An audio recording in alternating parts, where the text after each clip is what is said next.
The Friendly Bear, a berry-picking adventure once upon a bright, breezy September afternoon, for children from Espesett Farm set out on a grand berry-picking adventure. The hillside near their farm was dotted with bushes bursting with ripe, juicy berries, and the children couldn't wait to fill their baskets. The eldest child, Hans, was a big boy of 10 years old, with a strong sense of responsibility. Then there were Inga and Ola, both lively and full of curiosity. Finally, there was little Marta, a sturdy baby of just 2 years, tagging along with her older siblings. When they found a perfect spot in the heather, Hans laid down a soft blanket for Marta. They made her a little cup out of birch bark, and from time to time, each child would drop a few berries into the cup to make sure she was as happy as they were. The children were all smiles, their hands sticky with berry juice, as they laughed and chatted. It was a perfect afternoon. But they weren't alone on the hillside. Not far from the children, hidden among the thick moss, a large, burly brown bear lay peacefully. He had been napping in the warm sun, but the sound of the children's laughter and the smell of ripe berries stirred him awake. Blinking lazily, the bear stretched his thick legs and stood up, sniffing the air. Curious, and feeling rather hungry himself, the bear began to lumber up the hill in search of some berries. As the bear ambled closer, it was Inga who first spotted him. "Look," she called out. "There's a funny big brown pig." The children turned and giggled at the sight of the bear. They had never seen a real pig that large before, but the bear seemed so gentle and friendly that they didn't feel scared at all. In fact, they thought it would be fun to have the pig join them in their berry feast. The bear, still sniffing the air, soon noticed the little birch bark cup in Marta's hands. It was filled with juicy berries, and before the children could react, the bear plopped himself down next to Marta and started eating the berries right from her cup. At first, Marta looked at the bear in surprise. Then, realizing that he was eating her berries, she frowned. "Hey," Marta said in her tiny voice, pushing the bear's face with her little hand. But the bear kept munching, his big brown eyes looking kindly at her. Marta puffed out her cheeks in frustration.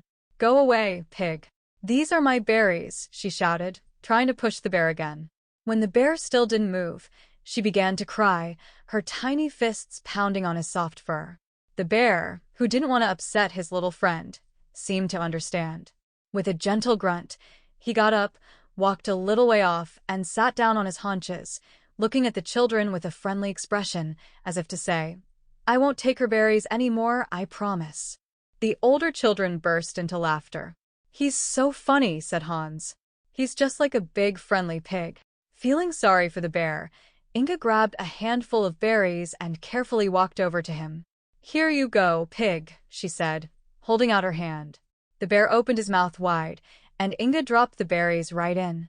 The bear gobbled them up, making a soft snuffling noise of contentment. Soon all the children were feeding the bear, dropping handfuls of berries into his wide, gentle mouth. His big, sharp teeth didn't scare them at all, because the bear was so careful not to hurt them. He seemed happy to have found such kind and playful friends. After eating all the berries they could, the children looked for something new to do. Hans spotted a small pine tree nearby, its branches heavy with cones. "Let's knock down some cones," he said excitedly. Hans picked up a few stones and began tossing them at the tree, trying to make the cones fall. Like many country children, they loved using pine cones to make little animals and toys. But no matter how hard Hans threw, only a few cones fell from the tree. The bear, watching with interest, seemed to understand what the children wanted. He got up, walked over to the tree, and gave it a little shake. A couple of cones fell, but it wasn't enough. With a huff, the bear stood on his hind legs, stretched his big paws up, and shook the tree with all his might. Suddenly, pine cones rained down from the branches, scattering all around the children. They squealed in delight. "He's so clever," said Ola, picking up the cones. "He knows exactly what we want." The children gathered the cones and started making animals out of them, using sticks for legs and horns. They made cows, pigs, and even little horses, enough to fill their pretend farm. The bear watched them with quiet interest, his big brown eyes twinkling. When it was time to go home, the bear followed them down the hill, happily waddling alongside his new friends. As they walked, they came to a large, old tree with a big anthill at its roots. The bear stopped, sniffed around, and started poking his nose under the tree roots. He began licking up the ants' eggs, which he seemed to enjoy very much. But the ants didn't like it at all. Swarms of them crawled out of their hill and began running all over the bear's legs and body. Marta, noticing the ants, grabbed a little branch with leaves on it and started brushing them off his fur. The bear stood still, letting her help, his eyes closed in gratitude. Just then, the sound of a distant voice floated through the air. It was Helga, the milkmaid from the farm, calling the cows back to the pasture after milking them. As soon as the bear heard the call, he stood up, looked back at the children one last time, and with a gentle snuffle, turned and hurried off toward the woods. "Wait," called Inga. "Come back." But the bear didn't look back. He was already disappearing into the trees, moving surprisingly fast for such a big, clumsy creature. The children watched in amazement. "He's not a pig at all," said Hans softly. "He's a bear." They hurried home, excited to tell their parents all about their new friend.